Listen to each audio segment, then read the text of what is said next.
I've used every single Samsung Galaxy Fold, and every single year, I've always had the same two complaints. The outer display was too narrow, and the body was too thick. And despite many people wanting the same changes as I did, Samsung decided to stick with what they knew best. Well, I've got some good news for you. The Galaxy Z Fold 6 looks like it will finally address all of these issues. So here's everything that we know. Also, today we are launching Aquatic Adventures by ZONEofTECH, our second new wallpaper pack for April. And what I really love about Aquatic Adventures is that it perfectly illustrates the beauty and also the darkness of the deep ocean. We've got 10 unique designs, all in 8K, which you can use on your phone, tablets, as well as on your desktop.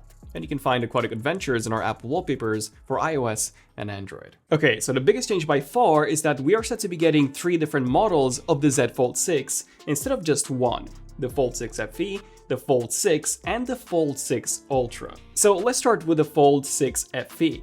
According to WinFuture, this is codenamed Q6A as opposed to Q6, which is the codename for the standard Fold 6. And this is said to be a lower cost version of the Z Fold 6 with a couple of features removed. One of those being the S Pen. Personally, I don't think that this is a big downgrade. Yes, some people do love having S Pen support, but at least for me, the fact that you had to buy the S Pen separately and you had nowhere to store it inside a phone made me not really want to use it. Another downgrade is said to be the chip, which would be the same Snapdragon 8 Gen 2 as we had inside the Z Fold 5, as opposed to the newer Snapdragon 8 Gen 3 that we are supposed to have in the Fold 6. Now, the cameras on the Fold 6 FE are said to be the same ones as on the Fold 5. However, the display and the battery are said to be downgraded. We don't yet know what sort of downgrades these may be, but if I could take a guess, I would assume a 1080p panel on the inside that's possibly also 60Hz, as well as a smaller battery, possibly around 4000 mAh instead of 4400, without the ability to wirelessly charge. Now, the price for the Z Fold 6 FE is said to be around $800, which does sound way too good to be true. I think that even with a 1080p 60Hz panel, the lowest price that we could see won't be any lower than $1,000, but who knows, maybe there's still hope. And in terms of the release date, this is set to launch a few months after the Fold 6, which would be in July, so possibly September, in order to steal some of the spotlight from the iPhone 16 launch apparently. Which brings us to the standard Z Fold 6. The design got leaked by OnLeaks and SmartPre, and it's definitely a noticeable departure from the Z Fold 5. We now have a fully flat frame, which resembles that of the S24 lineup. The Z Fold 5 was already quite flat, but the Fold 6 takes it to the next level by making the corners of the frame even more squared off, and both displays are also more squared off as well. The internal display no longer has those rounded corners that we used to before, and instead, we now have a perfectly rectangular shape.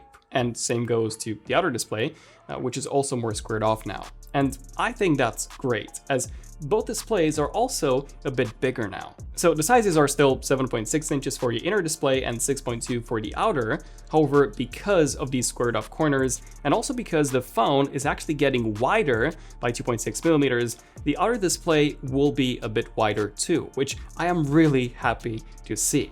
Although it's still not quite as wide as other foldables on the market. I've started using the Honor Magic V2 Porsche back in February, and this one has been my favorite foldable hardware by far. Like, you literally cannot get anything better hardware-wise than this foldable right here.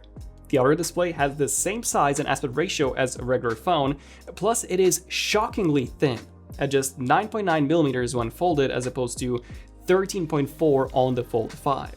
Which does make it almost as thin as a regular phone, and also the thinnest foldable out there. So what about the Fold 6? Well, it is rumored to have the same thickness as the Fold 5 when unfolded, which would more than likely make it the same thickness when folded too. So when I saw this, I was quite disappointed, as it seemed like the two things that I did not like about all of Samsung's foldables, the narrow outer screen and then also the thick body, those would still not be fixed with the Fold 6.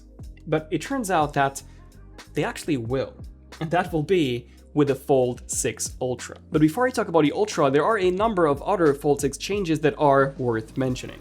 For example, while it is not getting any thinner, it is getting lighter, 239 grams, down from 253. This still won't make it quite as light as the Honor Magic V2, which is just 237 grams, but it will be considerably lighter than the Fold 5, which I'm quite happy to see. And apparently the main reason for this weight decrease is the new titanium frame, which is something that the S24 Ultra introduced, which, aside from making the phone lighter, also made it more durable. Now, aside from the Snapdragon 8 Gen 3 chip, which is the overclocked version for Galaxy, we're also said to be getting 16 gigabytes of RAM as an option, more than likely for the larger 1TB storage model. But definitely one of the best upgrades with a Fold 6 is said to be the new anti-reflective coating. And if this is anything similar to the one on the S24 Ultra, it will make a big change when using the Fold 6 outdoors. I absolutely love this on the S24 Ultra, as it significantly reduced reflections and increased contrast without adding that grainy look that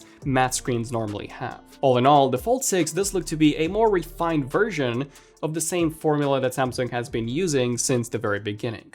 However, the Fold 6 Ultra is where the real changes are. There have been a number of reports that Samsung has been working on an even higher end Galaxy Z Fold 6, the Fold 6 Ultra, with a model number being SM-F958. So how do we know that this is the Ultra? Well, the Z Fold 4 had the model number SM-F936. The Fold 5 had 946, the Fold 6 has 956, and this one is 958. And 8 is what Samsung has been using before on Ultra phones. The S24 Ultra, for example, is SM-S928, while the S24 Plus is 926. So what can we expect from the Fold Ultra?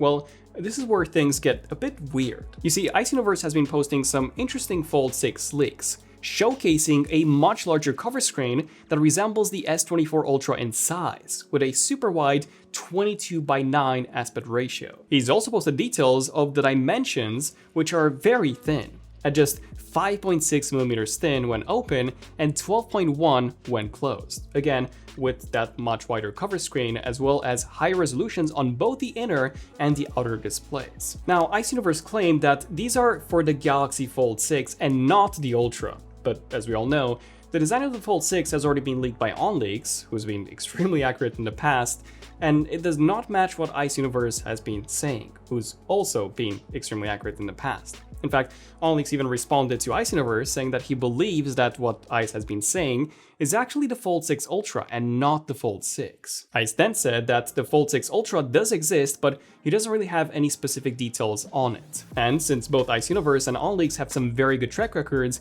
we essentially have two options here. Option 1 is that everything that Ice has leaked, that much wider cover screen and the noticeably thinner body, is actually the Fold 6 Ultra. And option 2 is that everything that he's leaked is actually the Fold 6, and then OnLeaks' leak is in fact the design of the FE model. Of course, with those inferior specs that also got leaked. There are for sure a lot of crossed wires here, given that there are 3 models that are being talked about. One crossed wire in particular is regarding the S Pen.